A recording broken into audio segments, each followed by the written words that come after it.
Hello friends, welcome back to my new video. Indian geography की short videos की series में फिर से आपका स्वागत है। और आज फिर से मैं आपके लिए इंडियन ज्योग्राफी का एक शॉर्ट वीडियो लेकर आई हूँ, जिसके अंदर हम आज बात करने वाले हैं मालवा के पठार के संबंध में। इससे संबंधित जितने भी इंपॉर्टेंट फैक्ट हैं वो सारे मैं आज आपको इस वीडियो में करवाने वाली हूँ। साथ ही इसके साथ बुंदेलखंड और बघेलखंड का पठार और दो जो छोटे छोटे पठार और है, कर्नाटक का और तेलंगाना का पठार, ये सारे जो है आज इसी वीडियो के अंदर मैं आपको कंप्लीट करवा दूंगी, क्योंकि इनके संबंध में ज़्यादा फैक्ट नहीं है, बहुत ही 2 या 3-4 फैक्ट है जो बहुत ज़्यादा इंपॉर्टेंट है। मैंने सिर्फ वही फैक्ट लिए हैं, तो हम आज इस वीडियो के अंदर पठार वाला जो टॉपिक है वो कंप्लीट कर लेंगे। आज जो फर्स्ट बार इस चैनल से जुड़े हैं, मैं उन्हें बता दूं कि इससे पहले हमने हिमालय, पूर्वांचल और उससे संबंधित जितने भी फैक्ट थे वो सारे कंप्लीट कर लिए। तटीय प्रदेश से संबंधित जितनी भी बंदरगाह है वो हमने कंप्लीट कर लिए थे। और पठारों के टॉपिक में हमने मेघालय या शिलांग का पठार, छोटा नागपुर का पठार और दक्कन का पठार से संबंधित जितने भी फैक्ट थे वो सारे हमने कंप्लीट कर लिए थे। ठीक है, इन शॉर्ट वीडियोस के अंदर आज हम मालवा के पठार, बुंदेलखंड, बघेलखंड, कर्नाटका और तेलंगाना के पठार को कंप्लीट करने वाले हैं। और आज ये पठारों का टॉपिक कंप्लीट होते कल से हम पहाड़ और पहाड़ियाँ जितनी भी साउथ की या भारत की जो प्रमुख पहाड़ियाँ हैं उन्हें हम कंप्लीट करने वाले हैं। ठीक है, तो चलिए स्टार्ट करते हैं। मालवा का पठार, देखिए ये क्या है, एक शुष्क पठार है। मालवा का पठार मुख्यतः कहाँ फैला हुआ है, तो ये एमपी जो है, मध्य प्रदेश, उसके अंदर फैला हुआ है तथा उसके आसपास के राज्यों में कुछ हिस्सा इसका है, लेकिन मुख्यतः कहाँ फैला हुआ है, तो मध्य प्रदेश के अंदर फैला हुआ है। ठीक है, ये एक प्रकार का शुष्क पठार है। जैसे मैंने आपको मेघालय का पठार पढ़ाया था, उसमें मैंने आपको क्या कहा था कि मेघालय का पठार क्या है, एक आर्द्र पठार है क्योंकि वहाँ सर्वाधिक वर्षा होती है। लेकिन ये एक शुष्क पठार है क्योंकि ये किसके अंदर आता है, ये वृष्टि छाया प्रदेश के अंदर आता है, इसलिए ये क्या है, एक शुष्क पठार है। ठीक है, इसके संबंध में एक इम्पोर्टेंट चीज़ ये है कि इस पठार से निकलने वाली नदी कौन सी है, चंबल नदी।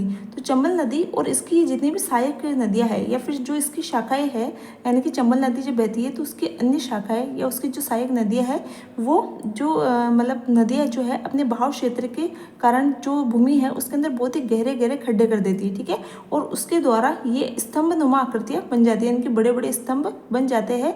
इसके कारण इन जो ये बड़े बड़े स्तंभ है इनको क्या कहते हैं, इनको कहते हैं बीहड़। तो जो चंबल नदी है ये भारत में ऐसी नदी है जो अपने तेज बहाव के कारण या इसकी जो सहायक नदियां हैं उनके तेज बहाव के कारण ये क्या करती है, रास्ते के अंदर या भूमि के अंदर क्या कर देती है, बड़े बड़े गड्ढे कर देती है और उनसे क्या होता है, बड़े बड़े स्तंभों का निर्माण हो जाता है, जिन्हें क्या कहा जाता है, बीहड़ कहा जाता है। और ऐसी उत्खात जो स्थला करती है इसके अंदर जो डाकू वगैरह होते हैं उनके छुपने का स्थान बन जाता है। तो उत्खात या बीहड़ बनाने वाली नदी कौन सी है, चंबल नदी, और ये इस पठारी क्षेत्र के अंदर सर्वाधिक पाए जाते हैं बीहड़। ठीक है, तो ये मालवा पठार की प्रमुख विशेषता है चंबल नदी की। ठीक है, इसकी मालवा के पठार की पूर्व दिशा की ओर, ठीक है, दिशा आप याद रखेंगे कि मालवा के पठार की पूर्व दिशा की ओर दो छोटे छोटे पठार है। इनके संबंध में ज़्यादा फैक्ट नहीं पूछे जाते हैं, बस आपसे ये पूछा जाता है कि ये किस पठार के पूर्व में स्थित है, तो ये मालवा के पठार के पूर्व में स्थित है और इनकी जो लोकेशन है ये यूपी और एमपी दोनों के अंदर फैले हुए हैं। ठीक है, बुंदेलखंड और बघेलखंड का पठार। ठीक है, तो नदी के द्वारा ये जो पठार है यहाँ पर स्तंभनुमा बीहड़ या उत्खात स्थलाकृति का निर्माण किया जाता है। और देखिए क्योंकि ये शुष्क पठार है तो यहाँ सर्वाधिक खेती की किसकी की जाएगी, जो मोटे अनाज होते हैं उसकी खेती की जाएगी। क्योंकि शुष्क पठार है तो मोटे अनाजों में यहाँ किस किस की खेती की जाती है, तो देखिए यहाँ पर ज्वार, बाजरा और मक्का इत्यादि फसलों की क्या की जाती है, कृषि की जाती है। ठीक है, तो यहाँ पर मोटे अनाज की कृषि की जाती है। चंबल भूमि के बहाव के कारण यहाँ पर उत्खात स्थलाकृतियों का निर्माण होता है और इसके पूर्व के अंदर दो बुंदेलखंड और बघेलखंड नामक पठार स्थित है। ये इसकी प्रमुख विशेषता है किसकी, मालवा के पठार की। ठीक है, अब नेक्स्ट हम देख लेते हैं, तो छोटे छोटे पठार और हैं, इनको भी आज इसी वीडियो में हम कवर कर लेते हैं।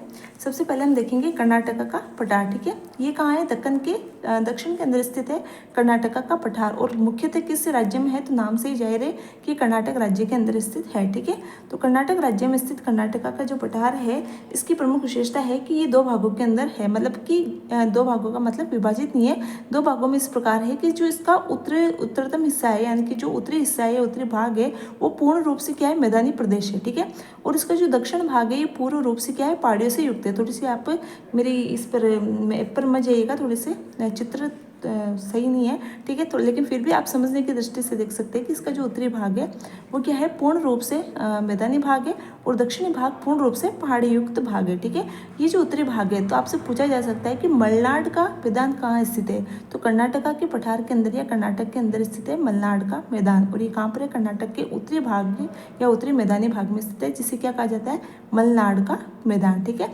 और इसका जो दक्षिणी पहाड़ियों से युक्त जो भाग है उसके अंदर एक प्रमुख पहाड़ी है, ठीक है। इसे कहते हैं बाबा बुदन की पहाड़ी। जो आपको पता है कि खनिजों की दृष्टि से लोहा के जो संपूर्ण भंडारण है या जो संपूर्ण उत्पादन है दक्षिण के अंदर मैक्सिमम, वो कहाँ पाया जाता है, इसी बाबा बुदन की पहाड़ी में पाया जाता है। तो लोहा इसकी की दृष्टि से समृद्ध पहाड़ी कहा जाता है किसको, बाबा बुदन की पहाड़ी को।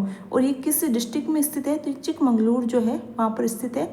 और इसी चिकमंगलूर के अंदर कॉफ़ी की खेती के लिए चिकमंगलूर जो है ये प्रसिद्ध है। तो चिकमंगलूर जो है यहाँ पर एक बाबा बुदन की पहाड़ी है जो लोहे इसके हेतु प्रसिद्ध है। यहाँ पर सर्वाधिक भंडारण भी है और खनन भी यहाँ से किया जाता है लोहे का, ठीक है।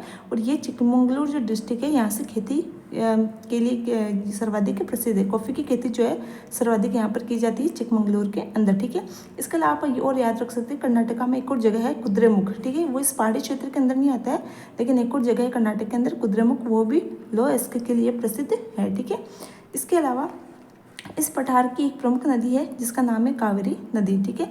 और ये कहाँ से निकलती है, तो ये इसी जो पठार है यहाँ पर एक पहाड़ी है जिसका नाम है ब्रह्मगिरी की पहाड़ी। इस ब्रह्मगिरी की पहाड़ी से इसका उद्गम होता है कावेरी नदी का। तो देखिए इससे पहले मैंने आपको दक्कन के पठार पढ़ाया था, वहाँ पर मैंने आपको दो नदियाँ बताई थी, एक तो गोदावरी और एक कृष्णा। तो आप मुझे कमेंट बॉक्स के अंदर लिख के बताएंगे कि गोदावरी और कृष्णा नदियों का उद्गम जो है किन पहाड़ियों से होता है, ठीक है। ये कावेरी नदी है, ये भी साउथ की सबसे इंपॉर्टेंट नदी है और इसके जो उद्गम है कहाँ से होता है, ब्रह्मगिरी की पहाड़ी से। तो यहाँ की दो पहाड़ियाँ इंपॉर्टेंट होगी, बाबा बुदन की पहाड़ी लोएस्ट हेतु और कावेरी नदी के उद्गम हेतु ब्रह्मगिरी पहाड़ी। चिकमंगलूर जिला बाबा बुदन की पहाड़ी और कॉफ़ी की खेती हेतु प्रसिद्ध है। उत्तरी भाग जो मैदानी भाग उसे मलनाड का मैदान कहा जाता है और दक्षिणी भाग जो पूर्ण रूप से पहाड़ियों से क्या है, युक्त है, ठीक है। ये विशेषता हो गई कर्नाटक के पठार की। नेक्स्ट लास्ट जो हमारा पठार रहने वाला है वो है तेलंगाना का पठार, ठीक है। तेलंगाना का पठार जो है वर्तमान में तेलंगाना जो स्टेट है उसके अंदर है पूर्ण रूप से, और ये भी क्या है, एक प्रकार का शुष्क पठार है। इससे पहले को शुष्क पठार हमने कौन सा देखा है, कौन सा, मालवा का पठार, ठीक है। तो तेलंगाना पठार भी क्या है, एक शुष्क पठार है। यहाँ पर जो मृदा है वो मुख्यतः पूछी जाती है कि तेलंगाना पठार में स्थित मृदा कौन सी पाई जाती है, तो ये लाल पीली मृदा पाई जाती है। क्यों, क्योंकि देखिए दक्कन का जो पठार है वहाँ पर काली मृदा पाई जाती है और कर्नाटका और तेलंगाना का पठार इसी दक्कन के पठार के साउथ और जो कह सकते हैं आप ईस्ट के अंदर स्थित है। तो जो दक्कन का पठार है वहाँ पर काली मृदा पाई जाती है, उसके पास में स्थित होने के कारण यहाँ पर कौन सी मृदा पाई जाती है, लाल पीली मृदा पाई जाती है, ठीक है। और ये जो पठार है कौन सा, तेलंगाना का पठार, इसके अंदर जो खेती की जाती है मुख्यतः वो खेती की जाती है पठारी क्षेत्र जो है। यहाँ पर शुष्क पठार होने के कारण आपको पता है मोटा अनाज जिसके अंदर रागी आता है और इसके अलावा तंबाकू और गन्ने की कृषि की जाती है। गन्ने की कृषि जहाँ जहाँ पर नदियाँ है ना, क्योंकि गन्ने की कृषि के लिए थोड़ा सा आर्द्र भाग चाहिए, तो जहाँ जहाँ नदियाँ है उसके आसपास में, क्योंकि यहाँ की मिट्टी अच्छी है, लाल पीली मिट्टी, और जहाँ जहाँ नदी है उसके आसपास में गन्ने की कृषि की जाती है। और जहाँ पर शुष्क भाग है वहाँ पर तंबाकू और रागी की कृषि की जाती है। रागी जो है वो मोटे अनाज के अंदर आता है। इससे पहले हमने मालवा का पठार देखा, वहाँ पर भी मोटे अनाजों की कृषि की जाती है, ठीक है। तो ये इसकी प्रमुख विशेषता है। इसके अलावा दो इसके इस पठार से बहने वाली दो नदियाँ हैं, एक तो गोदावरी नदी और एक कृष्णा नदी। ये दोनों नदी हमने दक्कन के पठार में देखी थी। तो वही कृष्ण है, क्या आप मुझे बताएंगे कि इनका उद्गम जो है किस पहाड़ियों से होता है, ठीक है। तो ये हो गया हमारा मालवा का पठार, बुंदेलखंड, बघेलखंड, कर्नाटका और तेलंगाना का पठार। और इससे संबंधित जितने भी इंपॉर्टेंट फैक्ट थे, ज़्यादा इंपॉर्टेंट फैक्ट इनसे नहीं है, इनसे संबंधित जो नदियाँ है या जो पहाड़ है उनके फैक्ट पूछे जाते हैं। जो खनिज वाला टॉपिक हम खनिज में करेंगे और नदी वाला टॉपिक हम नदियों के अंदर करेंगे, ठीक है। और मृदा का अलग से एक टॉपिक मैं आपके लिए लेकर आ जाऊँगी, ठीक है। तो पठारों से जो क्वेश्चन आपसे पूछे जा सकते हैं वो इनसे बाहर आपका नहीं जाएगा, ठीक है। फिर मिलते हैं नेक्स्ट वीडियो में, तब तक के लिए थैंक यू। और जिसने टेलीग्राम ज्वाइन नहीं किया है वो टेलीग्राम जरूर ज्वाइन कर लेना, क्योंकि वहाँ पर आपको इन सब की PDF मिल जाएगी, ठीक है। तो थैंक यू।